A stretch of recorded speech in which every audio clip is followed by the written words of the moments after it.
Hello everyone, welcome back to the channel. Thank you guys for being here. I hope you guys are doing well. In today's video, I'd like to talk about a topic that was brought to my attention by one of our viewers.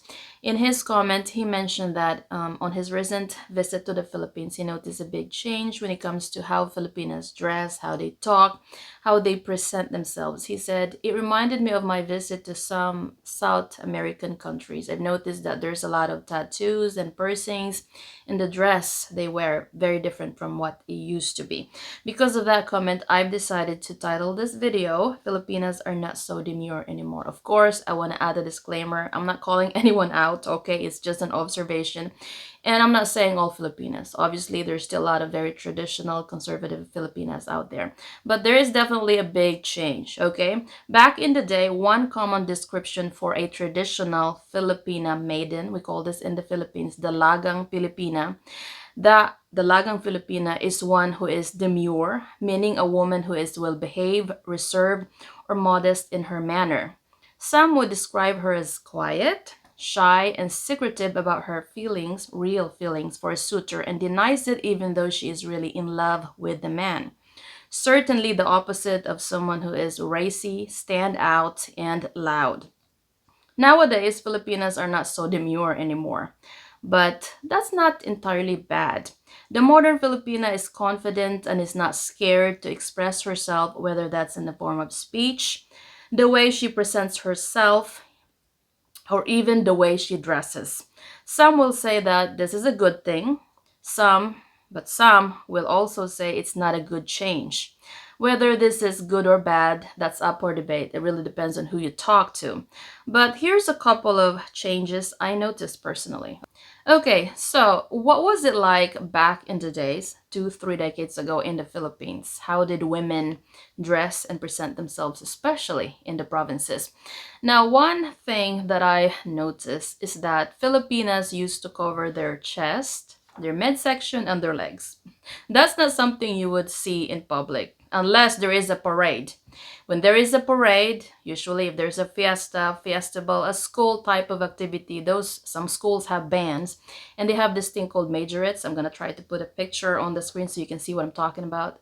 During that time when they do the parade, the majorettes have a uniform and usually they show a lot of legs. That's the only time you will see a lot of legs in public. Other than that, everyday life, no, that's not something you see. In fact, when I was in high school, you would rarely see a girl wearing sleeveless. Usually, if they're wearing something like that, they're inside their home about to go to sleep. Not something you wear out in public. Those spaghetti straps, those very thin straps, tops, that started when I was in college, but still not very common. One thing that I noticed that a lot of Filipinas back in the days did not like showing their underarms. That's kind of like an intimate part of the body for some. But nowadays, you see a lot of chest and cleavage in public. So it's definitely different. Another part of the body that's very covered back in the day is the stomach area, that midsection. You did not see that in public. My grandmother and the grandmothers in the neighborhood that I lived in used to say this. Once a man sees or if you have shown him your belly button, it's game over. You've shown him everything at that point.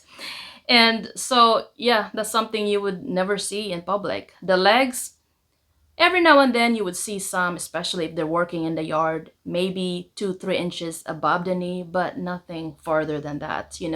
You would never see a girl in the provinces wearing short shorts. So I guess I was introduced to that. Now, I don't wear that in public, inside the house, but I've seen that when I came here to the United States.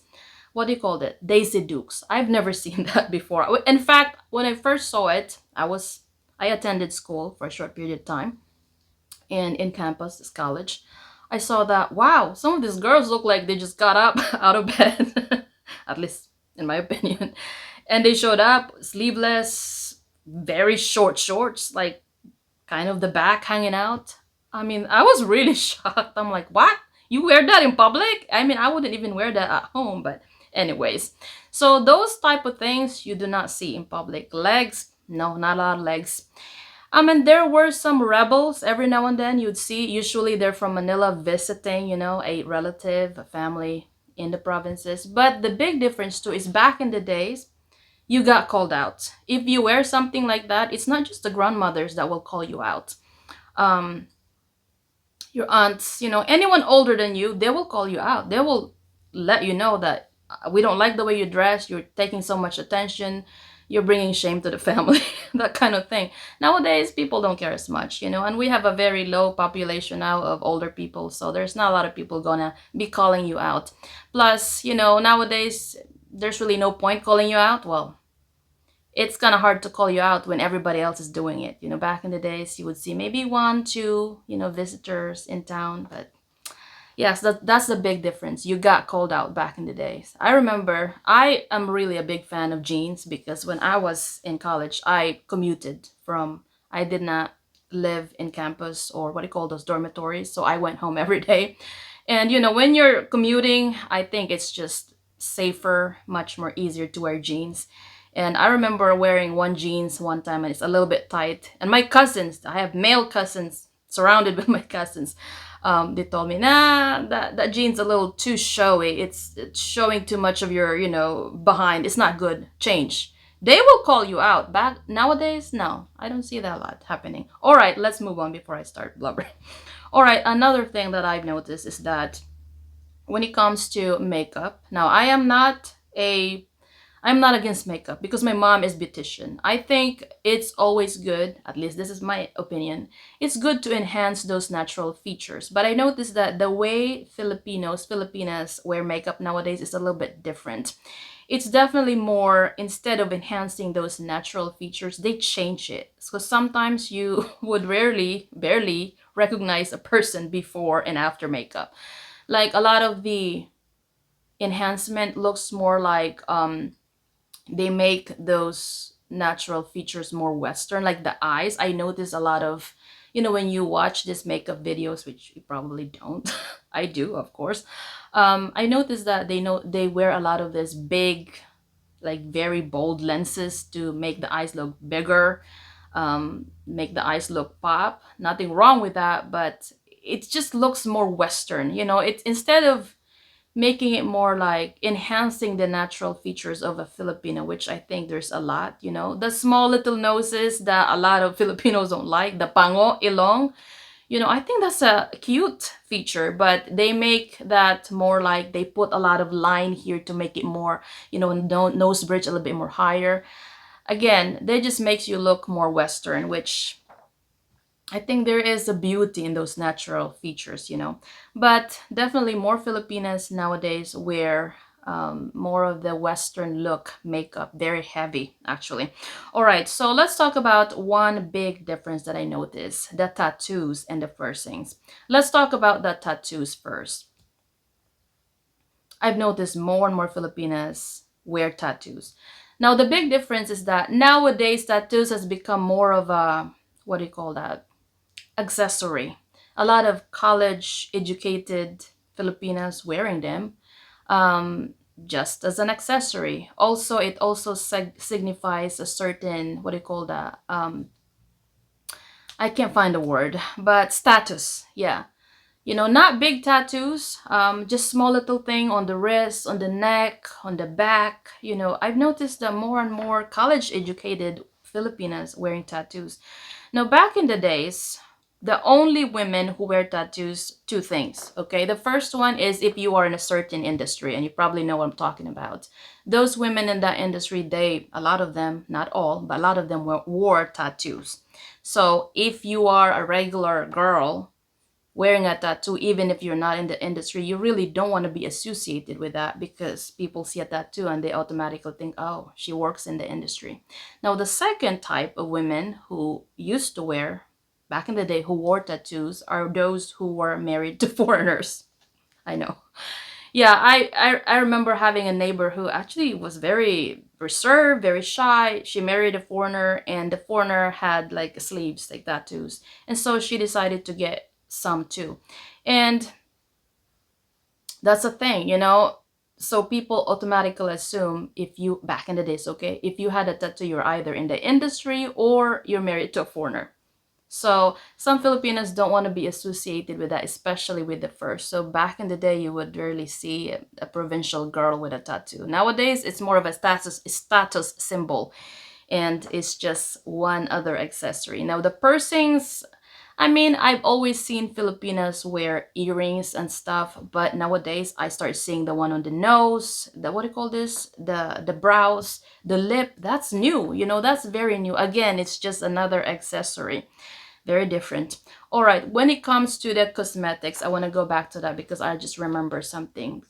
Cosmetic surgery is also one thing that is a big change. I've noticed more and more Filipinas are more open to nose jobs, boob job, a lot of liposuctions. Now, I have not heard of the behind surgeries yet. Another difference is that they're not shy talking about it. Actually, some have made videos about this, their process, the healing process, their journey of them getting their nose job or their breast or, other parts of the body that they've enhanced. That is the big difference. Back in the day, a lot of Filipinas preferred the more natural approach. All right, so those are some of the things I noticed when it comes to dressing, how they present themselves. Now, when it comes to the talking, Filipinas used to be shy. You would notice that a lot of Filipinas, when they laugh, they cover their mouth. It's very different nowadays. A lot of Filipinas talk a little bit more vulgar, just being honest. Vulgar conversations were considered taboo back in the days. In fact, if you start talking that way, a little too loud, a little too straightforward, you're not using a lot of filter when you talk, they will call you taklesa, meaning you're tactless. You're not thinking before you're talking. And the cursing, I have not heard of someone really cursing unless there was a fight, to be honest. Nowadays, there's this trend I've noticed. Even college, actually, a lot of college educated Filipinas do this. Cursing in English seems to be, it has become more of a status symbol. When you curse in English, it's cool. Some think, oh, she's just being real. She's a real person because she's okay with cursing. And for as long as the curse is in English, it's acceptable. That is a weird trend. Not sure when that started. I don't think that started with the Gen Z, or maybe it did, but I just noticed that. It's weird, especially celebrities. I've seen quite a bit of those who start cursing. For as long as it's English, people think, oh, it's cool. And for some, even in Tagalog, they think, oh, wow, this person is prangka. It's the person is a real person because they curse too, just like normal people. I don't know, even normal people back in the days, especially single Filipinas, single women, they did not do that. It's a very different society, I would say. It's a very different culture nowadays. Now, when it comes to how Filipinas act, now, back in the days, you'll mainly find Filipinas either studying or doing house chores to help the family. There's also this natural curfew. It's just a natural thing. When it gets dark, you start seeing women, young, single women, going back home. The Philippines is majority Catholic country, so every town have their own little church, little chapel in the barangays, and when you hear that bell, 6 in the morning, 6 at night, that's kind of like a signal you should go home. You would not see a Filipina, out and about, when it gets dark or after dark. If you are doing that again, you get branded as, she's kind of not a good girl. So Filipinas went home when it's dark. It's different now. There's a lot of Filipinas, single young Filipinas hanging out there. Just that used to be a thing that men do. The young men usually would hang out in some tindahan or a little store, having a little bit of a tagay, drinking. But nowadays, you would see women doing the same thing. It's very different. So, what is a typical Filipina nowadays? I'm not saying all, okay, but definitely a lot of Filipinas are like this nowadays. I've noticed that the contrast is very noticeable when it comes to how Filipinas dress nowadays. The modern Filipinas attire is bold and more exposed. I mean, that's something you will see in public. I mean, just walk around Manila, even in the provinces. More and more women definitely are more exposed. While social media invades Philippine tradition of maintaining the typical Filipina modesty, the internet quickly influences the nation, and the outfits shown on social media also influence Filipinas, making them less reserved and trendier. Again, there is this sense of being desensitized. The more women dress that way, the more it becomes acceptable. Nobody's calling everyone out. Now, back in the days, you're gonna have grandmothers, aunts, maybe even your own, friends who are your age calling you out. Nowadays, that's not the case anymore. Again, it's the society's become more desensitized when it comes to exposure, you know? All right, number two, the modern Filipina is more outspoken and not afraid to talk about topics that used to be considered taboo to be talked about in public. Now, I remember someone saying this, oh, you know, girls don't talk about locker room type of conversations. They do actually. Nowadays, it's become more accepted to talk about things like that, especially on the internet. Which I don't know why people think that's okay to be talking about certain things on the internet. I'm not sure if people are doing this because they're making money. Well, that's one thing. And they're probably making money talking about things that you consider to be taboo. But again, it's being desensitized to it. The more and more people talk that way, it becomes more of like, it's just another conversation.